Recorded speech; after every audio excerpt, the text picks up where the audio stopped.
Okay, so update. It's been about a week since my first retwist, and that was 2 weeks after the initial starter lock. And so you can see my tips have been, I think she kinda weaved the tips into the lock and then put these rubber bands on. She told me then, and then a week after that, to cut the rubber bands off.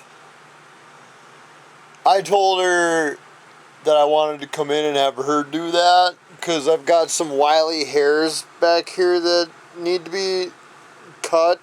So she said she would charge me like $10 to cut the rubber bands off and to fix these wily hairs.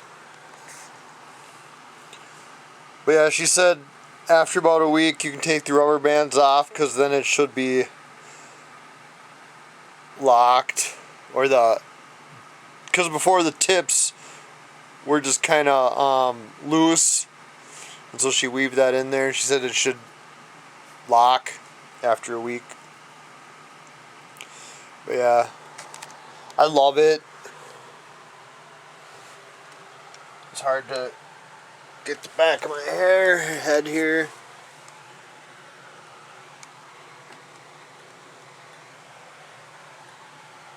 But yeah. So, a couple things that I've learned is I wish I would have been putting oil in on my scalp from day one. I wasn't. And so 4 days ago or so, I was looking really close with a mirror, looking at the back of my head and my scalp and everything, and it was bad dandruff everywhere. It's like, shoot, that would have been avoided if I would have just added oils into my scalp. Probably. So I looked up YouTube videos and everything on how to wash the starter locks at the 3-week stage, and the video that I tried was to put the wave cap on, wash your hair through the wave cap, and just kind of massage the. I have this Melaleuca tea tree shampoo that I would try to massage it into your scalp. Not try not to monkey with the lock, but trying to get in just the scalp. And I rinsed it off, and I knew that wouldn't get the flakes off because I have that wave cap on tight. So sure enough, I'd get out of the shower, patted my head dry, still wearing the wave cap, and I wrapped the towel around my head with the wave cap still on and let it dry like that. And I knew that method wouldn't get the flakes out because the cap itself holds in the flakes. Some would get out just by the rinsing of the water, but a lot of it would just stay in because the cap is on tight. So sure enough, after it was dried, I looked at the back of my head and I could still see that there is a significant amount of dandruff. And this is a problem because apparently these dandruff flakes can grow inside of the lock and cause buildup. So right off the bat, I'm like, crap. If I would have just been oiling it up from day one, I could have prevented this. But that's why they call it a journey, right? Man, just hear that so often, and that's exactly why they call it a journey, because it is a journey, and you don't know everything until you have to figure it out. So, I didn't want to just run my head underneath the shower, because my shower, the pressure of the water I thought would be bad, so I got in the shower, filled up a glass, dumped it on my head, did that over and over and over and over and over again, hoping that would rinse away some of those flakes. And it did. After I dried it, I could see there was still some there, but I thought it was a lot better. And then that's when I started figuring out what oil I was going to put in on my scalp. First one that popped into my brain was castor oil. Because I thought we had some, and I was going to mix a little bit of tea tree in it, but we don't have castor oil anymore, and we're out of tea tree oil, so I was like, shoot. But my wife had this Sayabella hair oil, so I was like, well, that's got to be alright. So I can't use the mirror and do stuff on the back of my head. That's why I have to have the lady bird trim these hairs. I used to shave the sides of my hair, but that wasn't that hard, because I would just keep on just going on the same path that I had initially had shaved into the side of my hair. But with this, I was like, man, if I go the wrong direction and shave off one of my locks, that's bad news. So I'm just gonna have her do that. But I couldn't put the oil just on my scalp using the mirror, because whenever I wanted my hand to go left, it'd go right. Whenever I wanted it to go right, it'd go left. And I was like, whenever I wanted to go back, it'd go forward. Whenever I wanted to go forward, it'd go back. Like, I couldn't do it. So every night for the last 3 nights, I've been having my wife add that Sayabella hair oil, and the flakes, they're pretty much gone. There's still little bits. I don't want to wash my hair and rinse it again, because I already did that, and I know that doing that too many times will just dry it out even more. So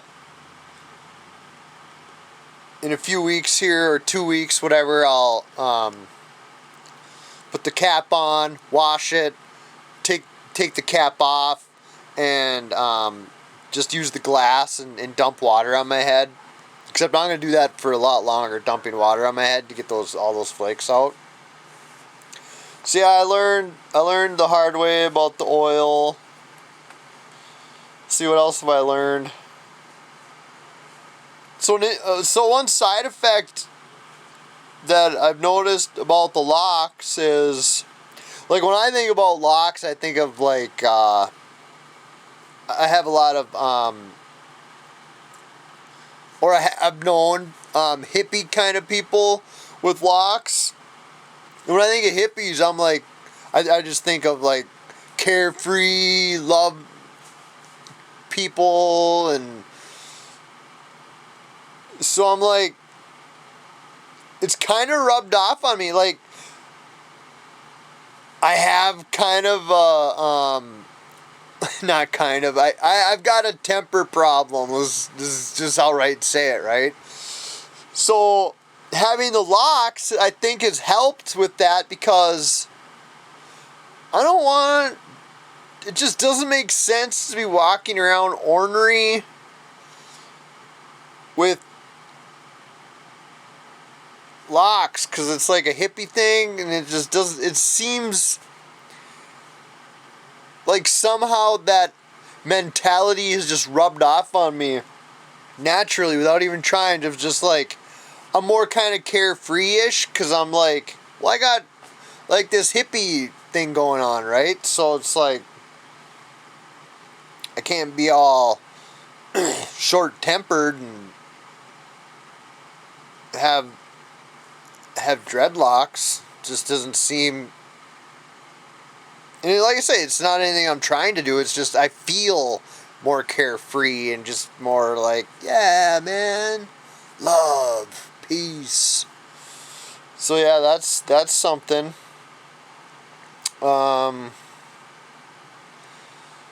Yeah. But I'm just loving having the locks. I'm on a Facebook group where everybody just shows their locks. I'm really enjoying seeing everybody's pictures of locks, and everybody in the group is just so awesome. Like, everybody will post their locks and everybody's just like, love it, beautiful, amazing. And it's so cool what everybody's doing with that everybody can do with their hair. Some super sophisticated things happening with people's hair. It's like just humans' ability to be creative is just profound to me. Like, I originally went to school to be an art teacher, or college, whatever, to be an art teacher, so I just really have an appreciation for people's craft ability to just be able, the things that they can do with their hands is just really fascinating to me. But yeah. So it's Thursday today. Saturday I'll be getting the rubber bands cut out. Back of my neck. Those wild hairs that aren't even really hairs. They're like just neck hairs that shouldn't even be there. Get those things taken care of. That's probably TMI, just even talking about it. But yeah. Alright. So that's my update. Let's play some poker. So last time I played, I had $134. I just can't seem to get anything going. As soon as I get up to like the 100 mark, I play 25 NL, 25 NL. And bad stuff happens and I'm back to 75. Work my way up to 100. Bad stuff happens, I'm back to 75. Work my way up to 100. Bad stuff happens, and just back and forth. 100 back to 75. 100 back to 75. So I'm playing 10 NL, working my way back up to 100 again. And, so yeah, that's where I'm at.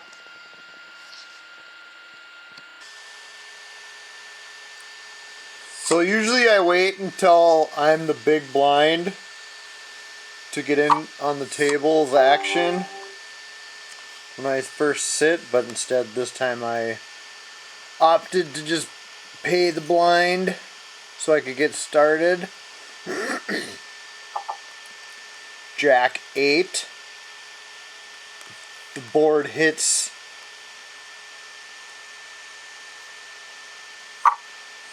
on that. That'd be sick.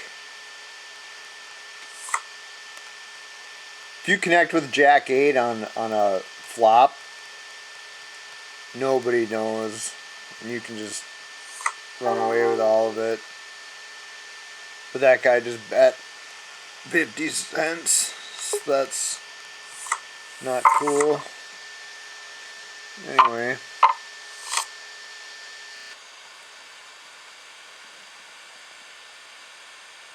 So I'm on the button with 9 Jack. One person already limped in. So I'm going to go ahead and limp in.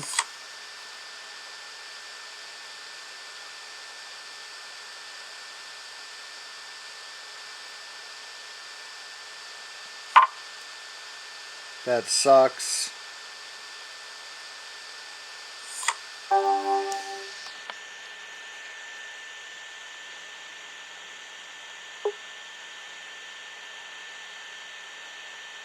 The name of the game is just getting into these flops for cheap.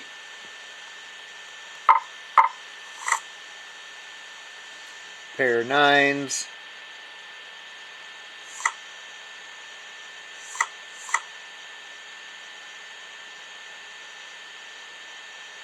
And as you know, I like to just limp in with my pairs in early position, but if nobody bets by the time it gets around to me, I'll go ahead and bet in late position with a pair of nines. But that guy just bet, so I just call. Or I mean, he limped, so I call. And hope to flop a 9. Somebody bets, I will call. Especially if I'm in position. So hopefully this button folds. I don't know what he's doing. He's taking his time.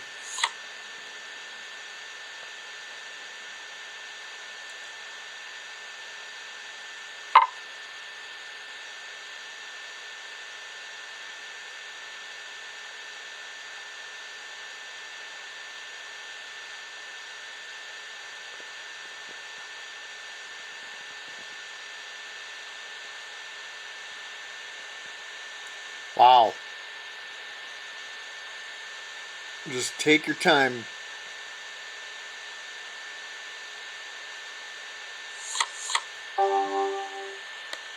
So we'll call.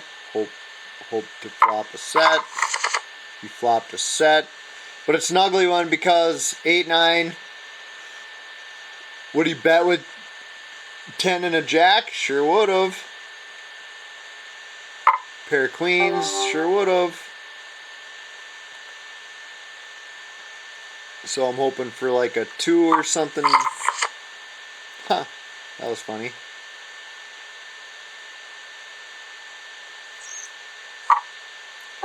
Now I'm hoping for like a 3 or something. Yeah, that works.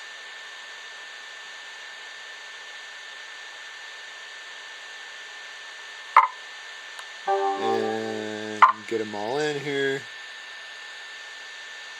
And maybe I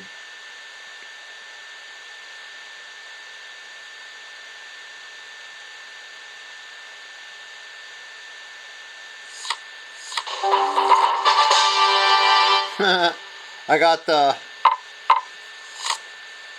animation because I won so much money. $5 works for me.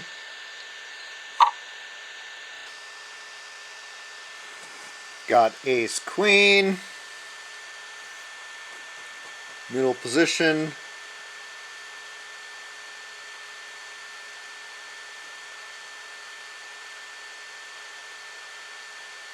Everyone is just so slow.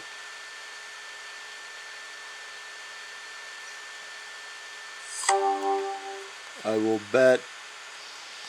The blinds are 10, so I'll bet 30.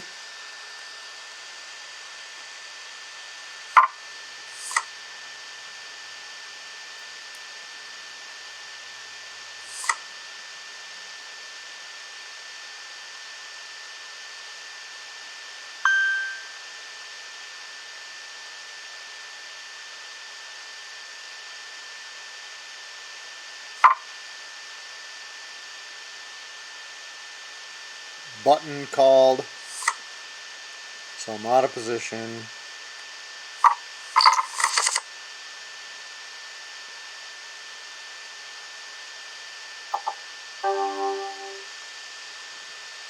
I'm going to put in a continuation bet, like 70, pot's 90.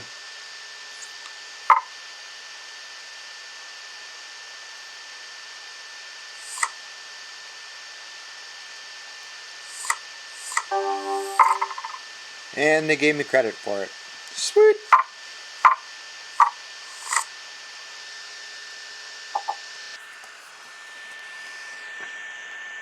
I love 5-6 suited. Besides 10 jack suited, it's a sweet suited hand to have. So I'm hoping to see a flop with it, cheap.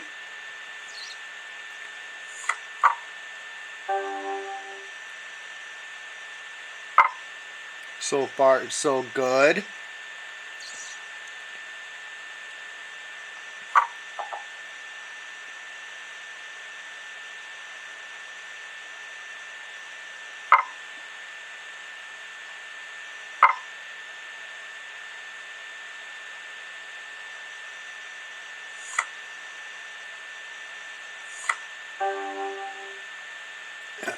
See now.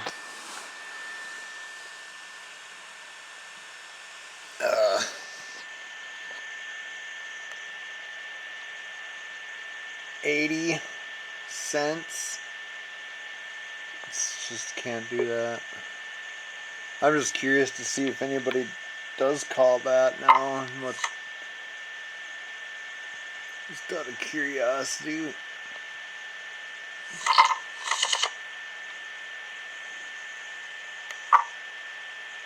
Yeah.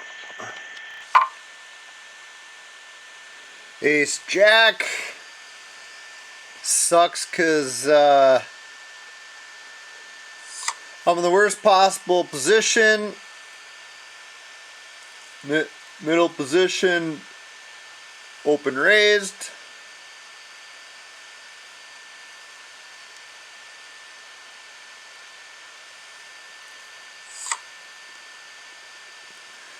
But I'm going to go ahead and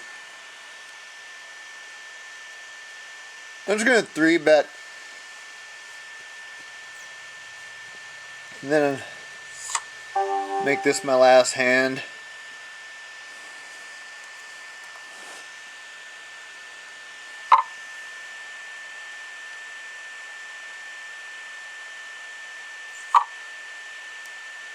Yikes.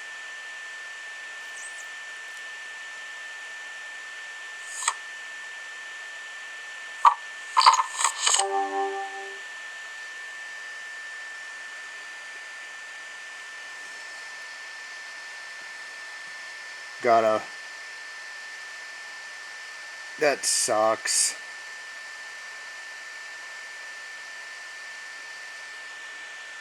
Yeah, I'm out of there.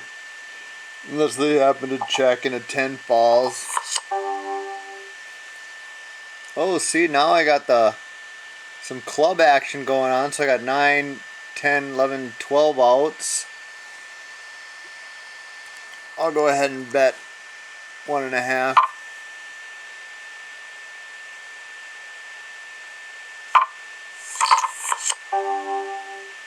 None of that worked out well for me.